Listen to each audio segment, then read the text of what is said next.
Assalamualaikum warahmatullahi taala wabarakatuh. Selamat pagi, salam sejahtera pada kita semua. Pada kesempatan yang berbahagia ini, saya Nurlana Sari dengan NIM 212100025 dari kelas B1 akan menjelaskan materi tentang dinamisasi Pancasila dalam hukum.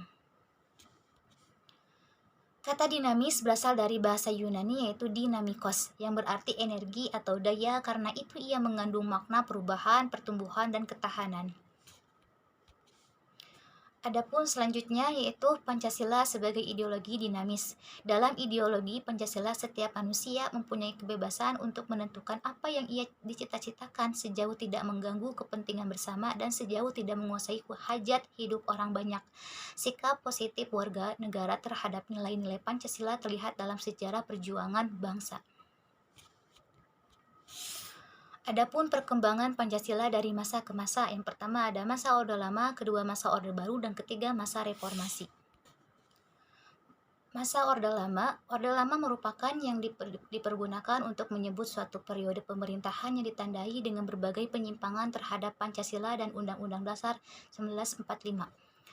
Dalam hal ini, kegagalan konstituante dalam merumuskan Undang-Undang Dasar baru dan ketidakmampuan menembus jalan buntu untuk kembali ke Undang-Undang Dasar 1945 telah mendorong Presiden Soekarno pada tanggal 5 Juli 1959 mengeluarkan Dekrit Rakyat Indonesia DPR hasil pemilihan umum pada tahun 1955.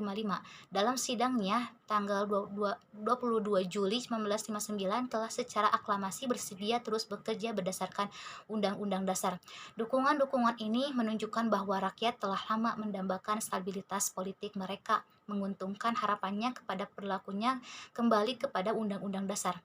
Sering dengan berlakunya Undang-Undang Dasar pada periode 1959 sampai 1965 diterapkan konsepsi demokrasi terpimpin. Dalam pelaksanaannya ternyata pengertian terpimpin lain dari apa yang dikehendaki oleh Undang-Undang Dasar, yaitu kerakyatan yang dipimpin oleh hikmat kebijaksanaan dalam permusyawaratan perwakilan.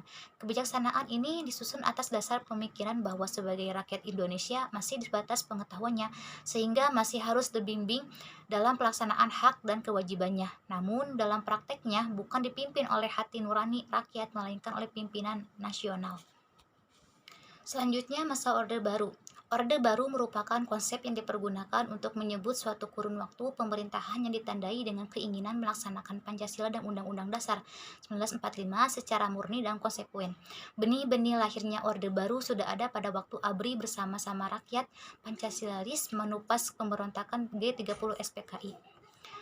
Dalam hal ini, sebagaimana diketahui bahwa sejak dikeluarkannya Dekrit Presiden 5 Juli 1959 telah terjadi penyimpangan-penyimpangan yang mencapai puncaknya dengan meletus G30 SPKI dalam waktu relatif singkat. Untuk menumpas G30 SPKI telah berhasil. Pada tahun 1965 secara fisik militer PKI telah dilumpuhkan oleh ABRI bersama-sama dengan rakyat.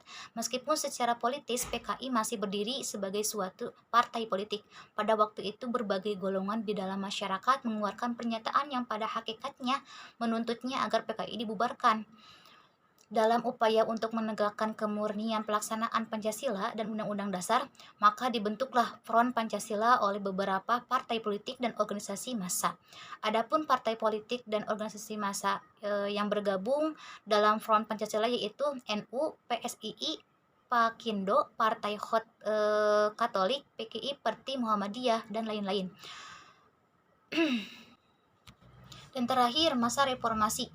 Puncak ketika kesuksesan ekonomi yang menjadi dasar pondasi rezim Orde Baru luluh lantak akibat krisis moneter 1997.